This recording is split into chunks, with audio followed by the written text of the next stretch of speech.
Hello everyone, আসসালামু আলাইকুম। সবাই কেমন আছেন? আশা করি সবাই ভালো আছেন, সুস্থ আছেন এবং নিরাপদে আছেন। আলহামদুলিল্লাহ, আমিও কিন্তু বেশ ভালো আছি, সুস্থ আছি। আমি মিশু খাগড়াছড়ি থেকে বলছি। মিশু মনিরা ব্লগে আপনাদের নতুন একটা ভিডিওতে স্বাগত জানাই।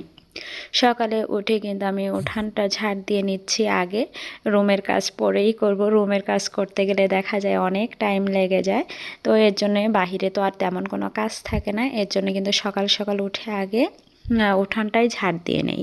তো উঠানে মোটামুটি পাতা পড়েছে আর কি। আর এখন যে বাতাস হচ্ছে কি আর বলবো, এখন কিন্তু মানে বাতাসের দিন চলে আসছে। বাতাস হলে দেখা যায় যে মানে কোত্থেকে যে পাতা চলে আসে তা বলা যায় না।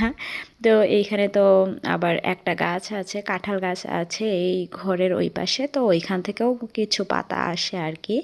তো এইখানে কিন্তু ওই যে রান্নাঘরের সামনে যে আমি বেগুন গাছ লাগিয়েছি, মরিচ গাছ লাগিয়েছি, তো এখানে পাতা পড়ে আছে। তো ভাবলাম ওগুলাও ঝাড় দিয়ে নেই, আর ওগুলা না ঝাড় দিলে না দেখতে ভালো লাগে না। তো এগুলাও ঝাড় দিয়ে নিলাম। আর আমার সঙ্গে যারা এই পর্যন্ত চলে এসেছেন, একটা লাইক দিতে ভুলে গিয়েছেন, প্লিজ একটা লাইক দিয়ে পুরো ভিডিওটা দেখার অনুরোধ রইল।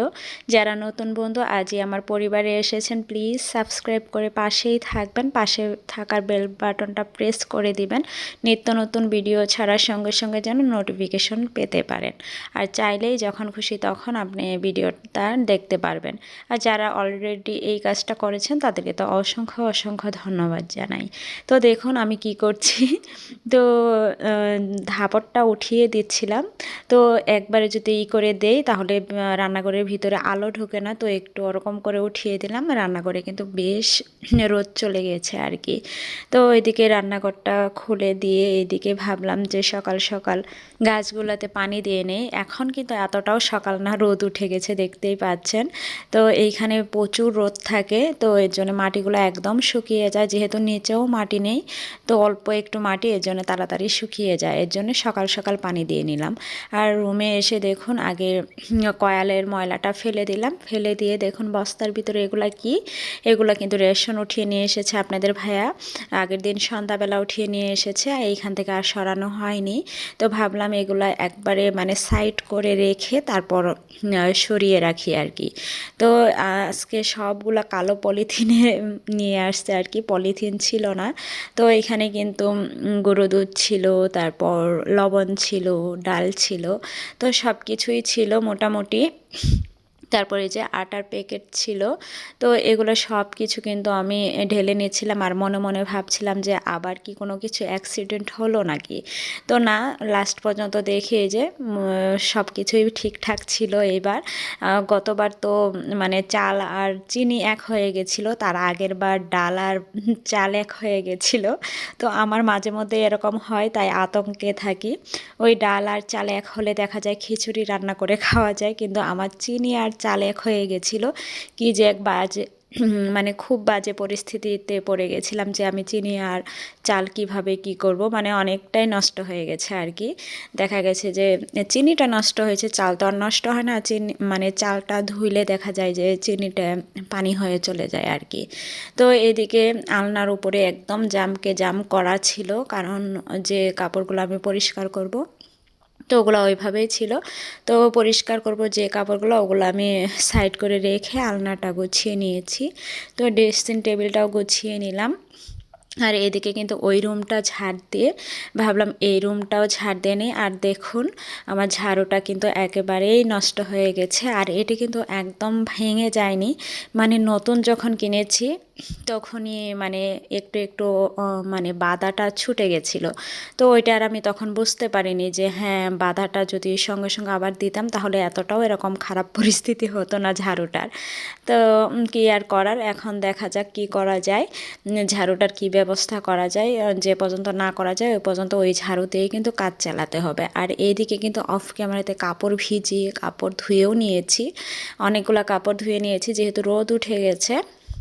তো এর জন্য কিন্তু ক্যামেরা বন্দি করার আর টাইম পাইনি, যে যত তাড়াতাড়ি সম্ভব কাপড়গুলো ধুয়ে রোদে মেলে দেই আর কি। আর এখানে আপনাদের ভাইয়ার শীতের কাপড়ও ছিল, এর জন্য আরও তাড়াহুড়া করছিলাম। যে রোদ থাকতেই যেন মোটামুটি শুকিয়ে যায় আর কি। আর ওইদিকে দেখুন লাউয়ের জাংলাটা দেওয়ার পর কিন্তু আমার মানে কাপড় শুকানো একটা রশি ছিল সেটা খুলে ফেলেছে আর রোদটাও কম যায়। তো এখন আর এত কাপড় কোথায় মেলবো, তো এইখানে একটা সাইডে দড়ি ছিল, তো দড়ি বলতে রশি, তো সেই রশিটা আমি এই সাইডে যে খুঁটি ছিল এখানে ধাপটে, রান্নাঘরের ধাপটে যে খুঁটি, তো সেই খুঁটির সঙ্গে বেঁধে বোরকাটা নেড়ে দিয়েছি।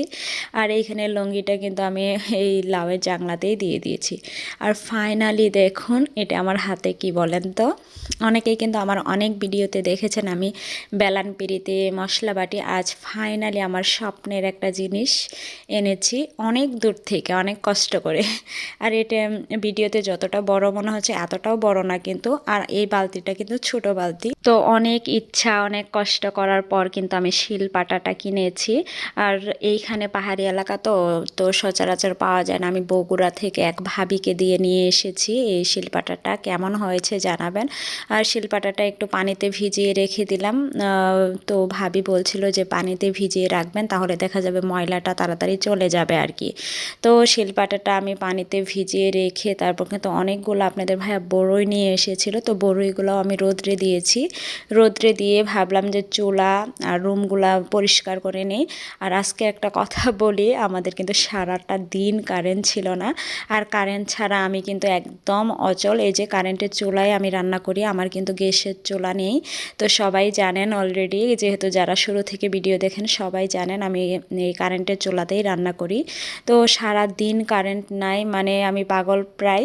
তো সব কাজ বাজ শেষ করে দেখা গেছে বিকাল দিকে প্রচুর ক্ষুধা লেগেছে। আর এদিকে দেখুন আমি রুম ঠুম মানে মুছে তারপর গোসল করে এসেছি। আপনাদের ভাইয়া এদিকে খাবার কিনে নিয়ে এসেছে। তো এত ক্ষুধা লেগেছে, তো আপনাদের ভাইয়াকে বলছিলাম যে একটু মানে হোটেল থেকে রুটি নিয়ে আসতে। তো ও রুটি কিনতে গেছে, গিয়ে দেখে রুটির দাম যতটুকু পড়ে মোটামুটি ওর থেকে কিছু একটু বেশি পড়ে এগুলা। তো ওর মন মতো নিয়ে এসেছে, একটা মোরগ পোলাও ছিল, আরেকটা ছিল খিচুড়ি। তো দুটোই কিন্তু ওরও পছন্দ আমারও পছন্দ, ওর বিশেষ করে মানে দুটোই খুবই পছন্দের খাবার আর কি। তো আমার তো মোটামুটি মোরগ পোলাওটা মোটামুটি লাগে, খিচুড়িটা আমার বেশ পছন্দ।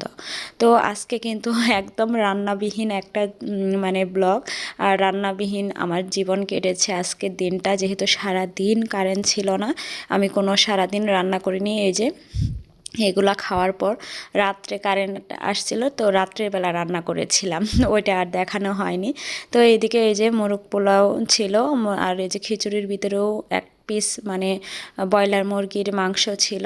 আর এদিকে তো সালাদ ছিল, সালাদ ছাড়া তো কোনো কিছুই খাওয়া অসম্ভব। আর বিশেষ করে তো বিরিয়ানি বা পোলাও এগুলো কিন্তু সালাদ ছাড়া মানে অসম্পূর্ণ। আর এদিকে সালাদে ছিল জাস্ট মানে লেবু আর শসা। তো আজকের কিন্তু আমাদের এটাই দুপুরের খাবার। তো এইখানেই সবার থেকে বিদায় নিচ্ছি, আল্লাহ হাফেজ।